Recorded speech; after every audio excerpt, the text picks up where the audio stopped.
दुसरा हा मुद्दा आहे, आरोपी ज्या दिवशी सरेंडर झाला त्या दिवसापर्यंत झाले होते 22 दिवस।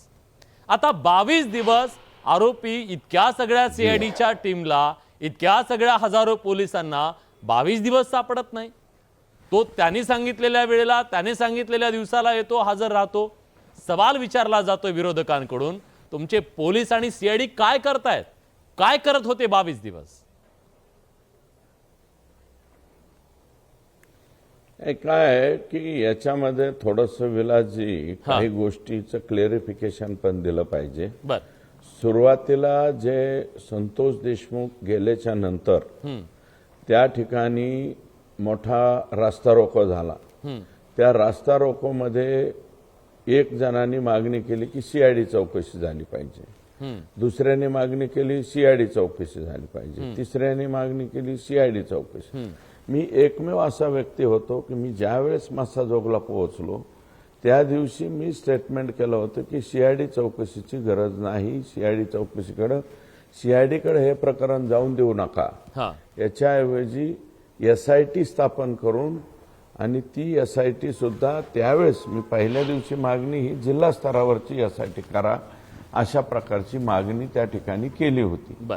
परंतु सीआयडीच्या बाबतीमध्ये काय आहे की सीआयडी तुम्हाला माहिती, मला माहिती, सीआयडी जुन्या कालावधीमध्ये प्रचंड पॉवरफुल होती, परंतु नंतर काय आहे की तिचं मनुष्यबळ कमी कमी कमी कमी करत गेल्यामुळं सीआयडीला, पुण्याला मुख्य ब्रँच आहे, पुण्यावरून सीआयडीचा अधिकारी निघणार, मस्साजोगला जाणार आणि तिथल्याच पोलिसांना माहिती विचारणार आणि पुन्हा माघारी येणार, म्हणून त्याच्यावरती मी बोललो होतो। नंतर मी सभागृहामध्ये बोलत असताना सभागृहामध्ये मी ही मागणी केली होती विलासजी की तुम्ही एसआयटी स्थापन करा, परंतु जिल्हा स्तरावरची नाही, आयजी लेवलच्या अधिकाऱ्याची एसआयटी झाली पाहिजे, आणि जरी ती आयजी लेवलच्या अधिकाऱ्याची झाली पाहिजे आणि तिला संलग्नता वाटेल त्या, म्हणजे बीडची पोलिसांची मदत घ्यायची वेळ आली बीडची घ्यावी, धाराशिवची गरज पडली धाराशिवची घ्यावी,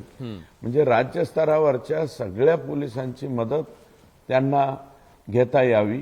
आणि आता ऑर्डर काढताना सुद्धा माननीय मुख्यमंत्री महोदयांनी तशीच ऑर्डर काढलेली आहे।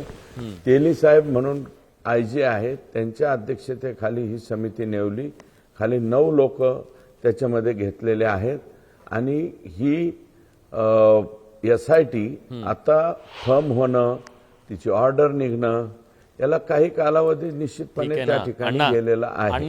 ठीक आहे, त्या दरम्यानच्या कालावधीमध्ये अण्णा ठीक आहे ना, हे एसआयटी बीसाठी स्थापन करू द्या। अहो, गुन्हा दाखल झाल्याच्या नंतर पोलिसांचं काम होतं या सगळ्या आरोपींना शोधून काढणं, आणि खंडणीचा गुन्हा काय काल दाखल झालेला नाहीये।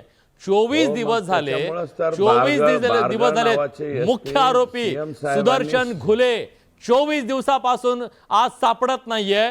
का त्याला जमीन गिळून घेतली की कोण गिळून घेतलं, का तो सापडत नाहीये? पोलीस काय करतायत हा सवाल विचारला जातोय। आज प्रत्येकाचं म्हणणं आहे की पोलिसांचा हा नाकर्तेपणा आहे, सीआयडी दिली, एवढ्या सगळ्या घोषणा केल्या, आज का सापडत नाही हा मुख्य आरोपी? नाही, हा सुदर्शन घुले हा सापडलाच पाहिजे हे माझे मत आहे, कारण त्यातला प्रमुख आरोपी हा म्हणजे ऍक्शन घेणारा जो व्यक्ती आहे तो सुदर्शन घुले आहे। बरोबर। आणि एक जो प्रवीण का काय घुले आहे तो मुलगा अटक झालेला आहे, एक केदार राहिला आणि एक आंधळे राहिला, असे 3 जण राहिलेले आहे। हे 3ही आरोपी अटक झालेच पाहिजेत। लोकांचा क्राय आहे त्या संदर्भामध्ये 22-25 दिवस होऊन सुद्धा हे गुन्हेगार न सापडणं म्हणजे थोडीशी नामुष्कीचीच बाजू त्या ठिकाणी येते। परंतु काय झालं की पहिले एसपी होते, त्या एसपींनी कसल्याही प्रकारची हालचाल त्या ठिकाणी केलेली नव्हती, म्हणूनच सीएम साहेबांनी त्यांना डायरेक्ट अटॅच केलं, तिथनं काढलं, आणि आता डायरेक्ट एसपी नवनीत म्हणून जे आहेत त्यांना तिथं दिलेले, त्यांनी बऱ्यापैकी टीम वर्क तयार करून या लोकांच्या पाठीमागे पाठवले। हे कर्नाटकामध्ये आमच्या, आता विलासजी तुम्हालाही माहिती आहे, ऊस तोडीसाठी आमचे वडवणीपासून हो. तिकडचं खालचं जे पॉकेट आहे ते सगळंच कर्नाटकामध्ये ऊस तोडीसाठी जातं. हे ऊस तोडीच्या टोळ्यांकडं हे लोक सरकलेत अशा प्रकारची एक माहिती समोर येते. आणि ऊस तोडीचं टोळी नेमकी एका जागेवर थांबत नाही, ती इथून उठते तिकडे जाते, तिथून तिकडे जाते. तर पोलिसांची काही कुमक ही त्या दिशेने सुद्धा गेलेली आहे. आणि लवकरात लवकर हे लोक आता आतमध्ये गेले पाहिजेत, बिन भाड्याच्या खोलीमध्ये गेले पाहिजेत. यांचा आका गेलाय, परंतु पण कधीपर्यंत शागिर्द आहे. कधीपर्यंत जातील? आज मुख्यमंत्र्यांशी तुमचं काही बोलणं झालं या विषयासंदर्भात? कारण लोकांमध्ये खूप रोष आहे. तिकडे जरांगे पाटील म्हणाले की हे मुख्य आरोपी आले नाही तर आम्हाला आंदोलन करावं लागेल. बरोबर आहे ना, त्यांचं नाकारता कसं येईल? ते बोलतील, विजय वडेट्टीवार साहेब बोलतील किंवा पटोले साहेब बोलतील, आणखी काँग्रेस पक्षाचे, राष्ट्रवादीचे, शिवसेना उबाटा गटाचे, प्रत्येकाला बोलण्याचा अधिकार आहे ना, प्रत्येक जण बोलणारच आहे. आपली ही गोष्ट उनी दिसते म्हणून त्या मर्मावरती बोट ठेवायला सगळेजण पुढे येणारच आहेत. परंतु एकदमच पोलीस थांबलेले आहे किंवा आमचे एसपी थांबलेले, सीआयडी थांबलेली, असा काहीसा प्रकार तिथं नाहीये.